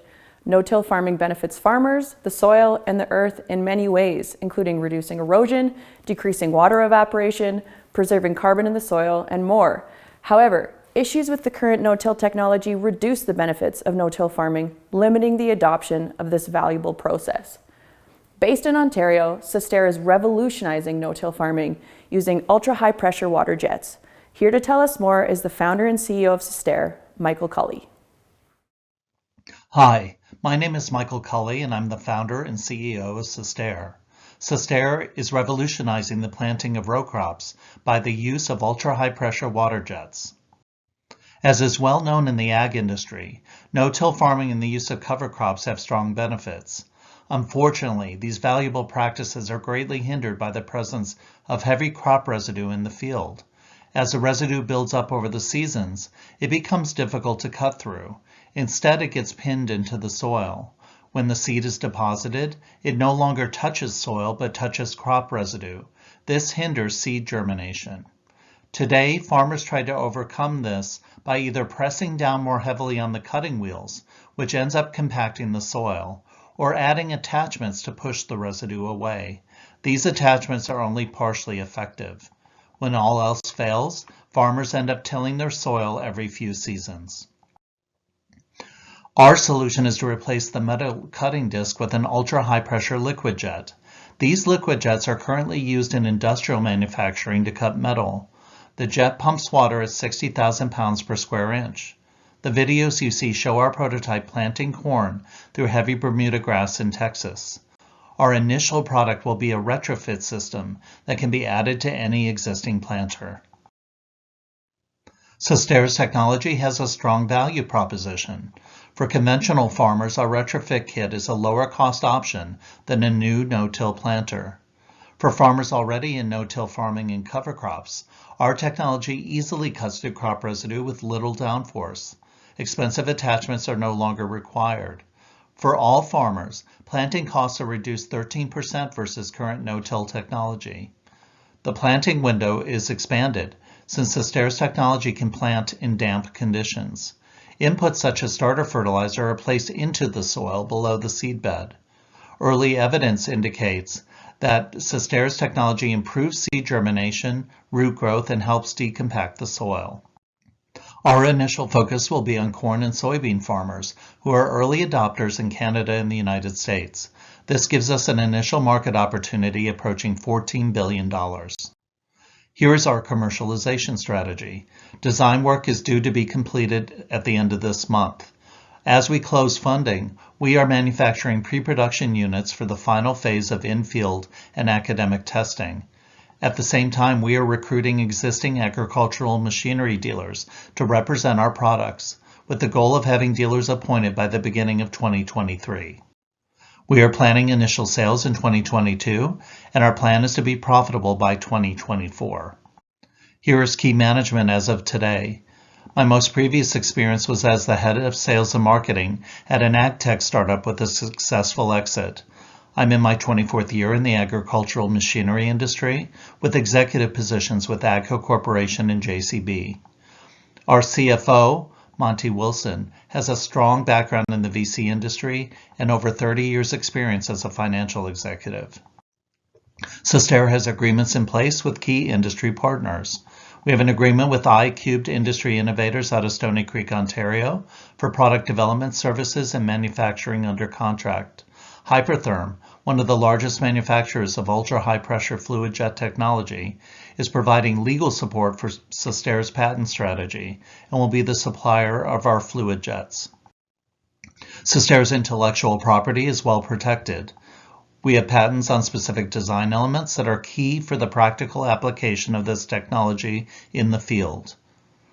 Sustair's patent is pending in the United States and is being nationalized in key markets around the world. Our financing plan calls for a seed round that will lay the groundwork for growth. We will complete product development and prove that we can manufacture and deliver products into the marketplace. We will conduct final in-field and academic testing, and we will demonstrate traction with initial product sales and the development of a distribution network. A subsequent round of funding is planned for 2023, which will allow the company to grow aggressively in North America. We have an executed term sheet with Carrot Ventures for the bulk of our seed round. We are actively looking to fill out this round over the next couple months. To conclude, we all know the dilemma of needing more food production without using more land or natural resources. We view ourselves as a key player in facilitating crop practices that help solve this dilemma. With our flagship upgrade kit, we believe we will deliver on our mission and revolutionize the planting of row crops. We are looking for partners who would like to support our mission and strategy. Thank you for your time and consideration.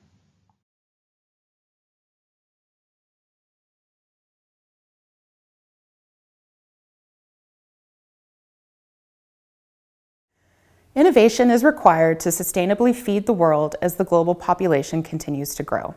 Soil health is a pressing global issue as pesticides and chemicals sprayed on plants contaminate the soil, water supply, and air. In addition, food waste is a significant problem that strains the environment by wasting valuable resources like water and farmland. Based in Ontario, Nurture Growth Biofertilizer is tackling these challenges by replacing synthetic fertilizers with an all-in-one microbial solution using upcycled food waste from restaurants. Here to tell us more is Nurture Growth's co-CEO and co-founder, Lee Luong. My name is Lee, and I'm the CEO of Nurture Growth Biofertilizer. We envision a world where farmers and home gardeners fight climate change and reduce greenhouse gases while growing sustainable plants. Approximately 85% of food produced uses chemical fertilizer, which is impacting on human health and the environment. 1/3 of food produced is either lost or wasted, which mostly ends up in landfills and produces methane, a toxic greenhouse gas. Food waste is the 3rd largest contributor of GHG. Lastly, climate change is affecting crop production, especially in the wine industry, and growers need to produce more with less. For example, in 2017, Bordeaux lost 40% of its wine harvest from frost. The New York Times recently published a story about the surging prices and the shortage of chemical fertilizer. The time is now to act, and Nurture Growth is that solution. We are a circular economy company that is solving some of these big problems using small organisms. Our solution is to provide grape growers with a microbial biofertilizer that feeds the soil and reduces synthetic chemicals. We upcycle food waste from restaurants, which we get for free because we're eliminating their disposal costs. Then we're feeding it to the microbes in our product, and then we transform it into a microbial biofertilizer that we sell to grape growers. We're an all-in-one liquid concentrated biofertilizer that works in all soil and climates, and we just submitted our patents last year. Synthetic fertilizers stimulate immediate growth, but it doesn't grow nutritious foods. Nurture Growth stimulates the soil, and the soil feeds the plant. We're naturally producing nitrogen, phosphorus, potassium, and other nutrients without using chemical fertilizers. Just think of us as a probiotic for the soil. Our competitive advantage is that we're a biofertilizer with biostimulant and bioinoculant functions. There are no products on the market like ours. We're adding beneficial microbes to soil, and we have higher concentration and more varieties compared to our competitors. We're helping grape growers to save money by reducing their input costs, save water, and replenish their soil. We gained tremendous momentum in the last few years as we're covered in the media, won many awards, and then accepted into prestigious programs such as Thrive. Last year, we partnered with the United Nations to target their SDGs. We're incorporated in 2015 and acquired our first vineyard customer in 2017. Now we're supplying to more than a dozen vineyards in Ontario and secured 2 paid trials in Napa this spring. In 2020, we launched our retail consumer biofertilizer for home gardeners, and now we're selling it online at Home Depot, Lowe's, Walmart, and Amazon. Later this year, we'll launch Bud Envy, our organic biofertilizer for cannabis. We have 1 million in our pipeline this year, and we anticipate strong growth in the next few years. As we continue to grow, we're looking at a new facility in Ontario and in the US. They say the proof is in the pudding, and you can see in our bok choy trial that the roots are longer and the soil is darker, which indicates higher water retention and increased microbial activity.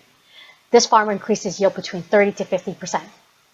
In the vineyard trial, the Nurture Growth plot increased the yield between 17 to 53% and increased sugars between 2.6 to 6.3 higher in sugars. More sugar, more profits for the growers. In the tomato trial, we're able to increase the yield by 33%. The global organic fertilizer market is expected to grow to $15.8 billion by 2026 at a combined annual growth rate at 13.7%. If we can capture 0.5%, the potential is 79 million. The tides are changing, consumers are demanding healthier foods, and governments are starting to introduce favorable regulations. We're focusing our efforts on selling directly to vineyards and to other high-value crops such as ginseng, garlic, and plan to focus on other crops as our sales team grow. We're also producing fertilizer for other companies, and we outsource our retail distribution to a team of consultants who specialize in bringing products to the market. We're also engaging with sales agents who are sourcing international distributors and potential licensing opportunities. Our sales have doubled in the last 4 years, and our profitability is between 40 to 60%.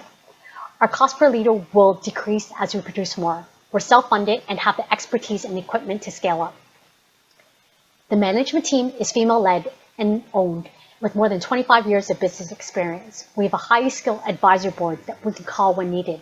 The team culture is passionate, collaborative, and diverse. We're asking for introductions to growers to conduct trials on large-scale vineyards and introductions to strategic partners. We're open to having conversation. As we produce more fertilizer, we're able to rescue more food waste and having a larger impact. Nurture growth is better for people, better for plants, and better for the planet.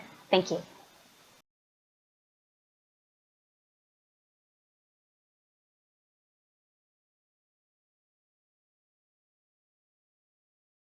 The pinch point that most farmers face throughout the growing season is the right advice from the right advisor at the right time. Based in Alberta, Agvisor Pro is solving this pain point by instantly connecting the ag industry to deliver sustainable solutions through a network of premium, trusted, specialized advisors. Here to tell us more is the founder and CEO of Agvisor Pro, Robert Syke. Hi, my name is Rob Syke, and I'm the founder and CEO of Agvisor Pro. Agvisor Pro is an award-winning platform connecting agriculture to its experts in a brand new way.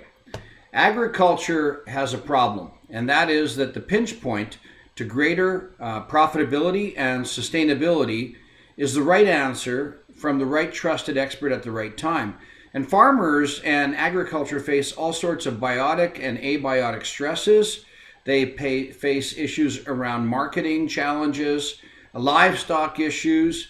There's mechanical and technology integration issues, risk mitigation strategies, and HR and business issues. And for the most part, the 1-800 system we have today is broken. It just doesn't function that well. So surely there's got to be a better way to connect. Well, I'm a big Star Trek fan, and until we have Star Trek transporters, the opportunity is to connect agriculture in a new way, to figure out how to shrink time and space, to stretch brains and not bodies, and to be in the field, in the barn, in the shop, in the greenhouse without being on the farm.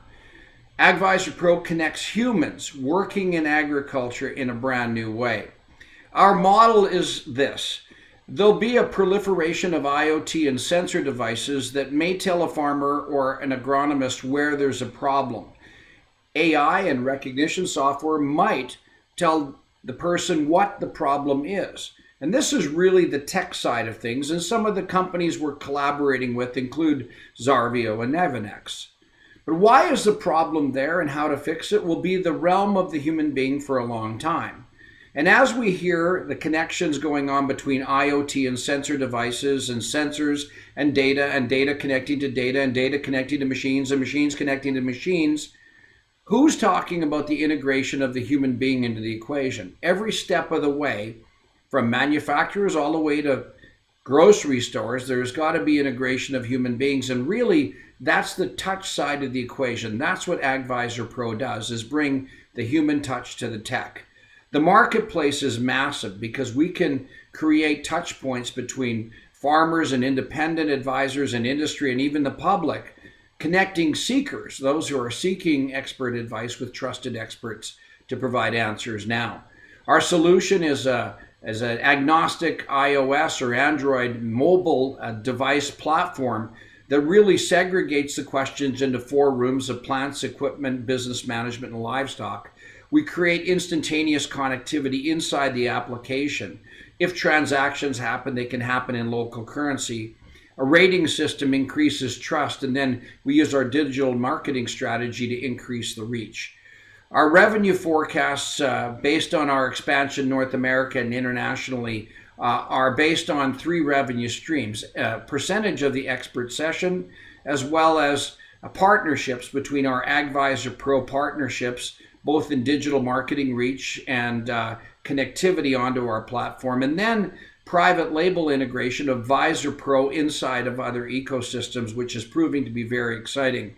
Our traction is significant with a number of companies coming on board, and very recently we just brought on Manitoba Agriculture and Rocky Mountain Equipment, Canada's largest Case IH dealership, to use Agvisor Pro to connect users to their experts. Our funding has been a combination of founder funding as well as farmer investments. Farmers have invested in us. 6 family agricultural offices in the seed round. We have a line of credit in place with Connexus. We have a safe round we're working on, and we're gearing up for a $6 million+ A round in the spring. We have momentum. The number of downloads on a weekly basis are increasing, and we're dramatically reducing our cost per unit of acquisition. So this is all the work being done by our technical teams and improving the app on an iterative basis that's happening on a very rapid fashion.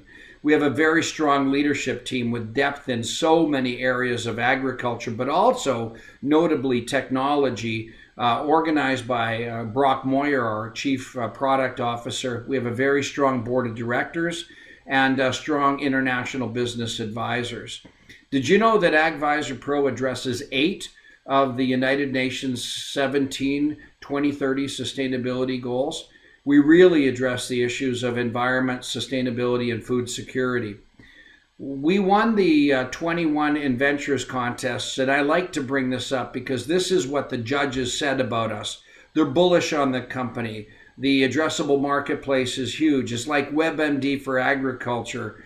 The team is really, really strong.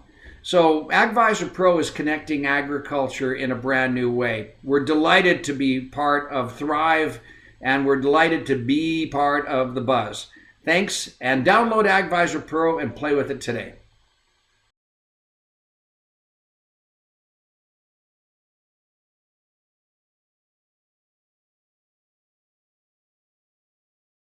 According to the Food and Agriculture Organization, a global yield of $575 billion of crops such as almonds, blueberries, and canola seed depend on the pollination services provided by managed bees.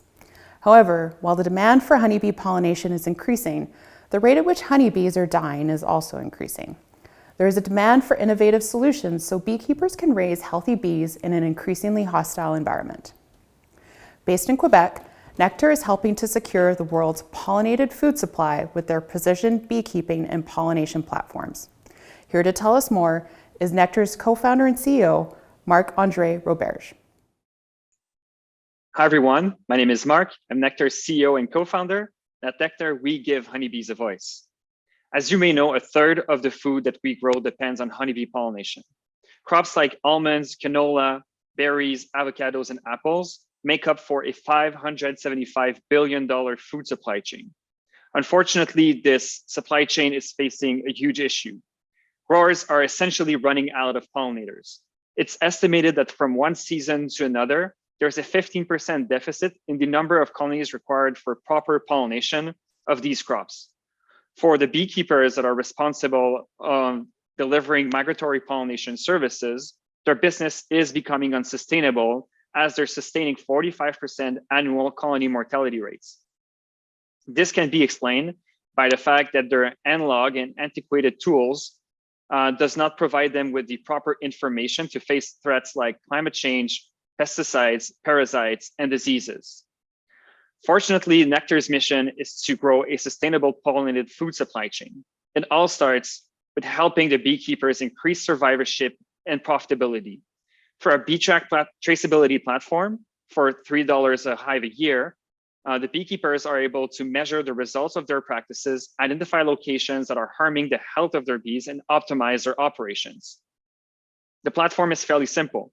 We use RFID tags to track the hives across their migratory journey using a smartphone application. The data is pulled online and the beekeepers are able to access the insights through a web portal that digitizes the tools that they commonly use right now. Since we launched in 2021, we've been able to gather 100,000 colonies under contract, which enables us to track colonies across North America and gather data on over 100,000 acres of pollinated crops across the continent. This is all made possible by an incredible team led by a strong leadership group, as well as supported by organizations that share our vision of the future of agriculture. For us, the next step is to enlarge our footprint within the beekeeping industry, as well as leverage this unique position to explore two new different avenues. The first one is to ensure that growers get access to honeybees, and the second one is to incentivize them on the adoption of bee-friendly practices by engaging with the stakeholders that are present within the pollinated food supply chain. The goal is to create a resilient pollinators ecosystem to make sure that we are able to secure this $575 billion food supply chain and enjoy the food that the world can currently enjoy. Thank you.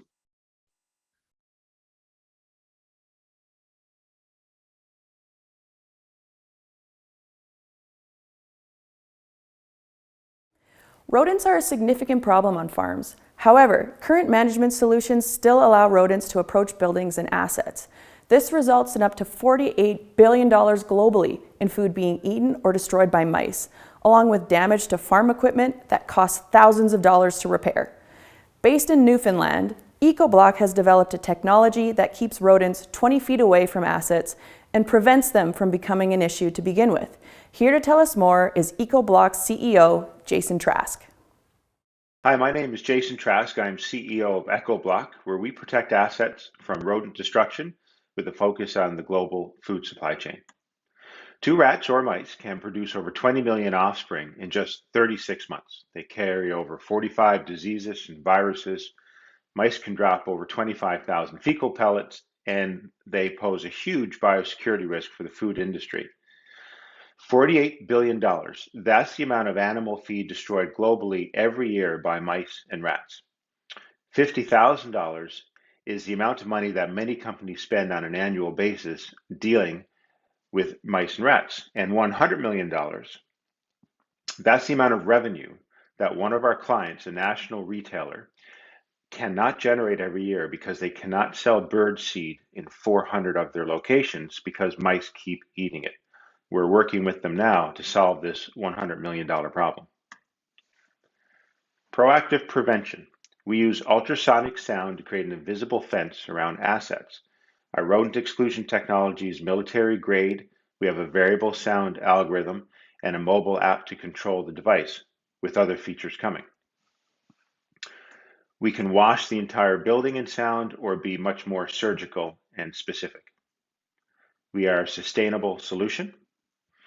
We have revenue in 4 countries. We have customers in 4 countries that include both end users as well as resellers. Our channel partners, our resellers, are very happy with us. They include pest control companies and especially retailers such as Orkin, and end users like Forest Glen Oaks Dairy Farm, where they don't see any rats anymore in their feed shed after they installed our unit. In fact, our efficacy is nearly 100% since we started using these units in the field in 2020. Existing ultrasonics are cheap and meant to be used indoors. Ours is industrial grade, high quality. You can see on the right side one of our earlier models protecting a property in the Oregon market. There's been no innovation in this space for over 70 years. With respect to barriers to entry, we have several. We have our first patent pending and more patents coming. We have our ultrasonic sound algorithm and our management platform. And the management platform helps increase switching costs. The more clients and the more our clients use the management platform, the more difficult it is to switch. Also, with respect to our business model, We intend on OEMing our device, white labeling, and even licensing our IP. So for example, integrate our technology with the assets we're protecting, such as a combine harvester. This allows for faster market penetration, which in and of itself, combined with the management platform, increases switching costs, which increases barriers to entry for others. We are the first ultrasonic rodent exclusion solution in the world, and we want to become a verb. Did you echo block your building? We want to be the industry standard. Through our channel partners, we retail for $19.99 a month. The market is absolutely enormous. If we look at just farms and grocery stores, you can see the size of the market, and annual growth is impressive. There's still lots of other opportunity for growth, however, through different channel partners, and we have other models and even other animals that we want to protect assets against. This is particularly relevant for farms, but certainly lots of other businesses as well. We're currently looking to raise $1.37 million, and we have an experienced and well-connected team. I have over 30 years experience as an entrepreneur, half of that in artificial intelligence. I have 2 exits, one in tech, one non-tech. I'm an angel investor and a mentor.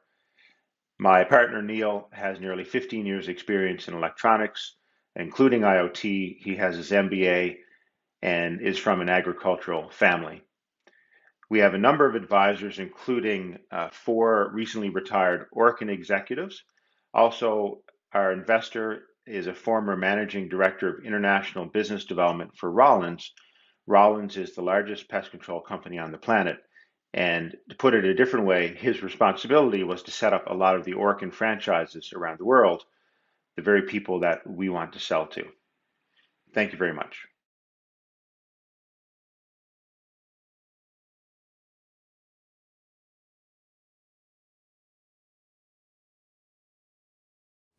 Sustainable management of water resources is critical for preserving ecosystems and biodiversity. Agriculture currently accounts for 70% of the world's fresh water use. Water evaporation is also a significant loss in agriculture, resulting in water vapor emissions, the most abundant and powerful greenhouse gas in the atmosphere, more than doubling the impact of CO2. Based in Quebec, RHST Industries has developed a technology to improve water resource management that can help reduce the water footprint of crops and desertification. Here to tell us more is the founder of RHST Industries, Thomas Gradick. Water is this planet's most precious resource. Hi, my name is Thomas Gradick, founder and CEO of RHST Industries, a Canadian-based company featuring the Water Pearl, a smart water conservation solution. I'm highlighting a famous quote from Albert Einstein, illustrating our need as a society to change our thinking when it comes to how we value water. Now is the time to think differently. The water that was naturally held in the soil and available to plants is disappearing because of climate change. RHST Water Pearls can help farmers keep water in the soil so that they can operate in the face of droughts. Global food demand will increase by 50% by the year 2050, pointing to a 40% shortfall of water. In a CDP survey last year of 525 food companies with exposure to water risk, the combined business value at risk topped out at $425 billion, with about 40% of those risks anticipated within the next 3 years. We need solutions, and one of the first steps is to maximize water efficiency by limiting its loss. We need to act now.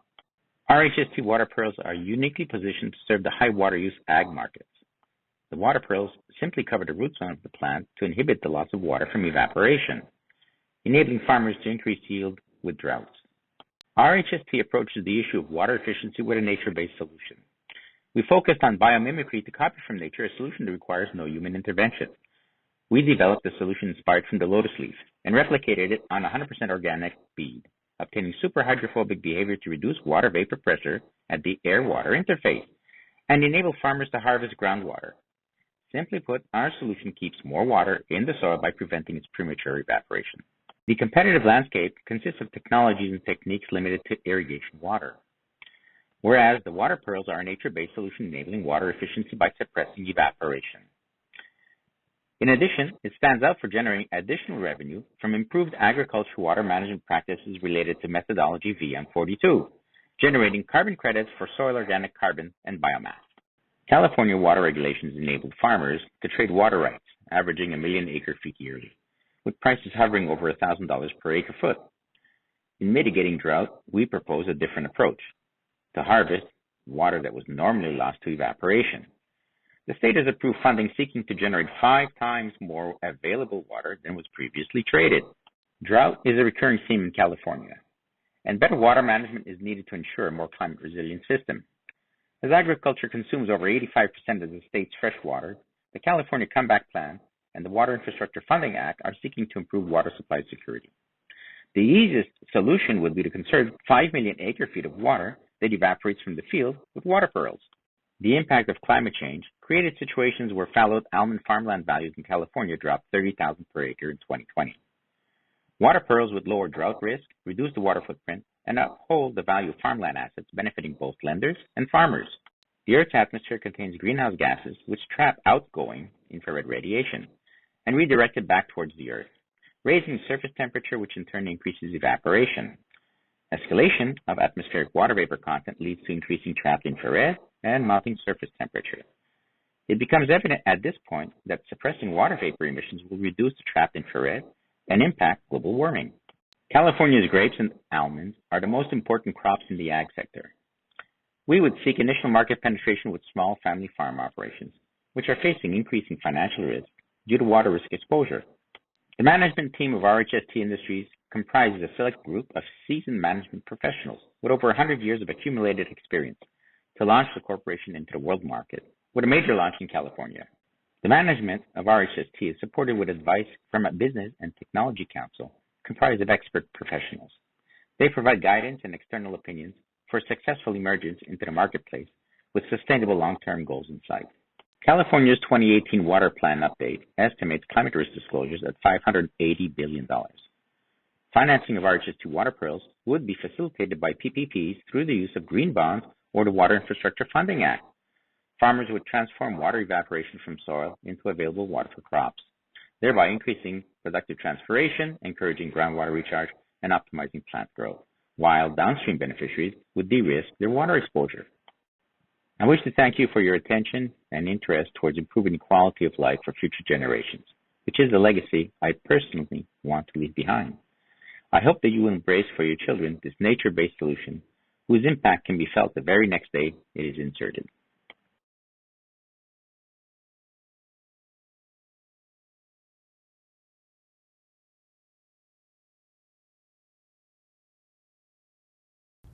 Thank you to all our startups, and well done on your excellent pitches. We're looking forward to working with you over the coming months. Thanks also to our partners, speakers, judges, and our SVG team. We hope you can join us on February 24th for our 2022 Thrive Top 50 release. Our Top 50, which we publish in partnership with Forbes, is the annual ranking of our top global ag tech and food tech growth stage companies. This year's report highlights the leading ag tech and food tech companies from across 16 industry categories. Also, given the pressing nature of our planet's environmental challenges, we have a strong focus on sustainability this year with a recognition of our top 10 leading companies in the space, analysing their beneficial impact on the planet through their technological innovations. The report is also the culmination of 6 months rigorous research and analysis by the SVG Ventures team with input from our corporate partners. We also hope that you can join us for our Thrive Canada AgTech Summit during the Stampede in July. Stay tuned for further details, and until then, stay safe and let's continue to advance the future of food and agriculture through innovation.